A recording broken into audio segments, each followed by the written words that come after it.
Ekosistem pengelolaan satu data pendidikan itu sangat komprehensif, Bapak dan Ibu sekalian, dari mulai sub ekosistem entry data yang dilakukan oleh satuan pendidikan, dari mulai PAUD sampai jenjang pendidikan tinggi, kemudian dilakukan integrasi data, validasi data oleh Pusdatin, sampai pengelolaan data induk yang kemudian juga digunakan secara dengan via eksternal maupun internal untuk kegiatan memformulasikan kebijakan, melakukan evaluasi kebijakan, sampai melakukan pelaksanaan berbagai kebijakan dan sekaligus pemantauan dan komunikasi bagaimana program-program atau kebijakan yang dilaksanakan oleh pemerintah bisa bermanfaat untuk masyarakat luas. Data-data sangat lengkap untuk data pendidikan, data kebudayaan, dan juga data bahasa.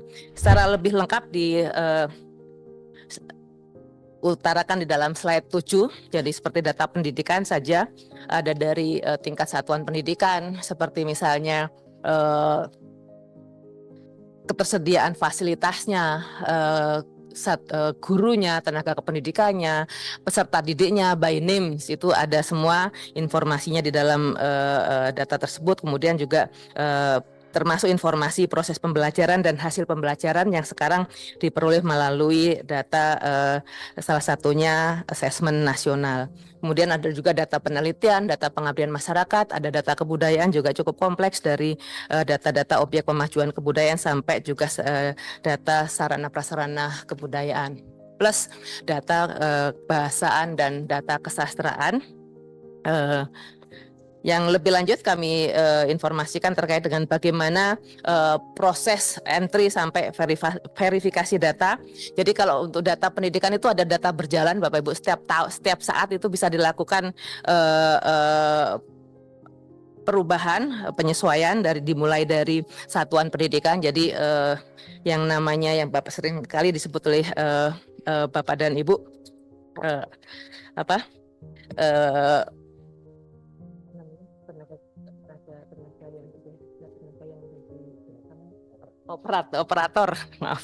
operator yang melakukan entry data, yang kadang juga dilakukan oleh Bapak Ibu guru yang membantu. Kemudian dilihat oleh produsen data, dalam hal ini di Dapodik yang dikoordinasikan oleh Ditjen PAUD Dasmen, kemudian PD Dikti yang dikoordinasikan oleh Ditjen Dikti-Ristek.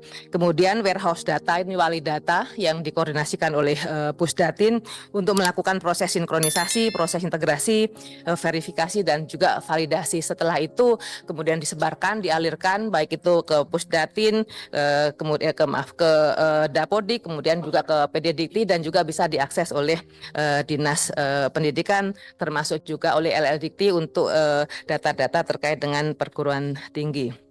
Kemudian bagaimana dengan penyimpanan data, Bapak dan Ibu sekalian? Untuk data Dapodik dan PD Dikti, kebetulan datanya ada di dalam data centers yang ada di Pusdatin di Ciputat. Jadi datanya aman, kemarin Bapak tidak masuk di dalam data yang sempat hilang di PDNS 2. Kemudian pemanfaatannya data untuk berbagai hal yang seperti yang saya sampaikan tadi, ada di portal data, ada layanan digital, dan sebagainya. Berikutnya, ini contoh saja sebagian data yang diintegrasikan dengan kementerian yang lain, dengan Kemdagri, itu untuk kebutuhan pemadanan data NIK dan juga pemanfaatan kode wilayah. Kemudian Kementerian Agama untuk integrasi data untuk EMIS.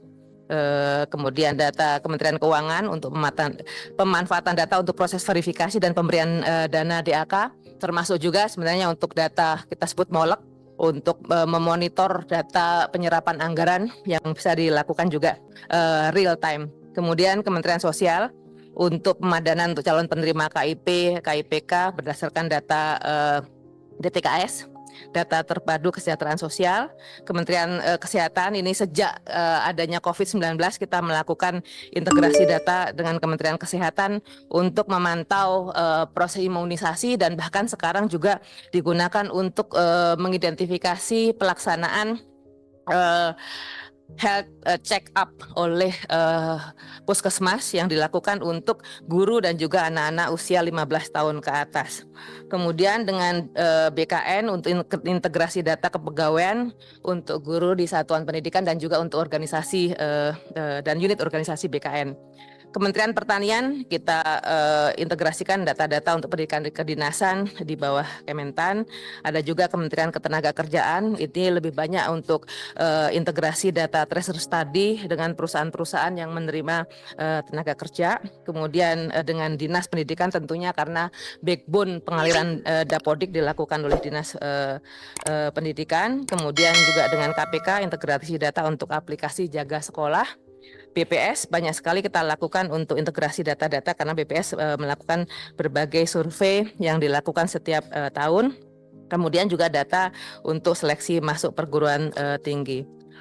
Pemanfaatan aliran data, mungkin Bapak Ibu sangat familiar dengan program kegiatan ini karena ada verval yang dilakukan untuk program-program seperti BOS dan sebagainya. Nah, untuk pemanfaatan data ini timeline-nya beda-beda antar satu program dengan program yang lain. Dari ada yang misalnya BOS pada bulan-bulan tertentu baru dilakukan penarikan, berbeda dengan program-program PIP. Kemudian berikutnya terkait dengan penggunaan data yang lainnya. Ini sejak berarti 12 tahun yang lalu Bapak dan sekalian, data Dapodik itu sudah sangat digunakan untuk banyak sekali kebijakan di kementerian, dari mulai PPDB yang sudah digunakan untuk 23 provinsi dan 115 kabupaten kota. Memang belum semua Pemda menggunakan server to server akses ke Dapodik untuk PPDB. Ada yang masih pakai data yang ada di server Pemda seperti yang saya sampaikan tadi. Kemudian ada juga yang masih offline. Kemudian untuk seleksi penerimaan mahasiswa baru sudah menyasar sekitar 3,5 juta siswa. Ini tidak hanya yang lulus pada tahun tersebut, tapi juga tahun sebelumnya karena masih dimungkinkan lulusan tahun sebelumnya untuk mendaftar kembali. Kemudian mencakup 49.000 satuan pendidikan. Begitu juga untuk program-program yang lain seperti bantuan operasional satuan pendidikan, tunjangan guru, PIP, penetapan DAK fisik, semua basisnya menggunakan Dapodik. Oleh karena itu kami juga terus melakukan sosialisasi, memastikan bahwa satuan pendidikan melakukan updating data secara baik dan juga tepat waktu sehingga tidak terjadi keterlambatan di dalam melakukan pembaharuan data.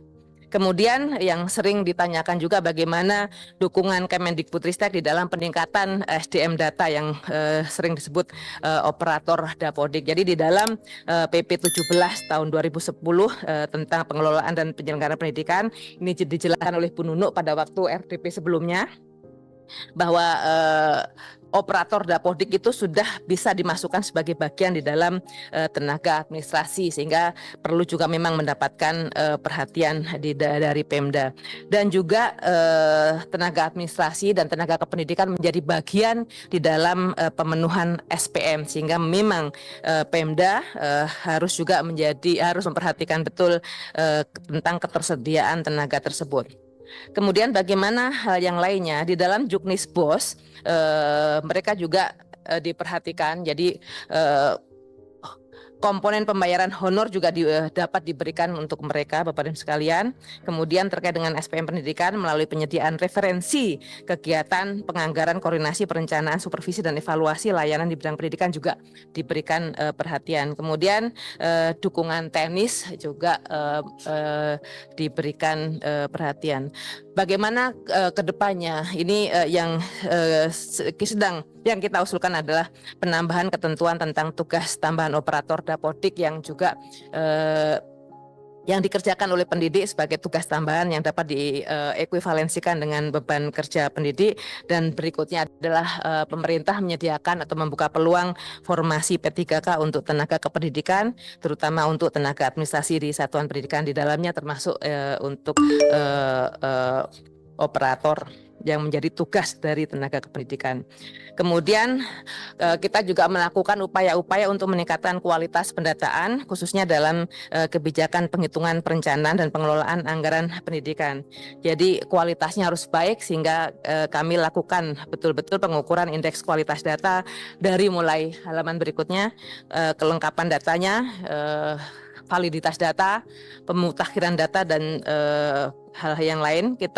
Kelengkapan data kita sudah, penilaian kita sudah sampai 89%, validitas data 78%, dan pemutakhiran data sudah di 84,7%. Kita juga mengupayakan memperkuat peran unit pelaksana teknis kita di daerah untuk bisa memastikan data-data menjadi semakin valid lagi, semakin berkualitas lagi.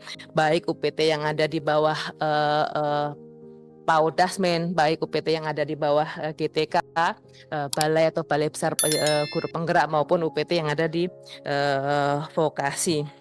Kemudian kita juga berupaya terus agar Pemda betul-betul memperhatikan juga peningkatan kualitas data dengan melakukan berbagai verifikasi dan validasi data. Berikutnya, Bapak dan sekalian, kami sampaikan terkait dengan data-data yang terkait dengan PDN kemarin. Kami sampaikan bahwa pada tanggal 28 Juni 2024 lalu kami melakukan koordinasi dengan Kementerian Komunikasi dan Informasi untuk memastikan data-data yang ada di Kemdikbudristek, dan kami mendapatkan informasi memang data backup tersebut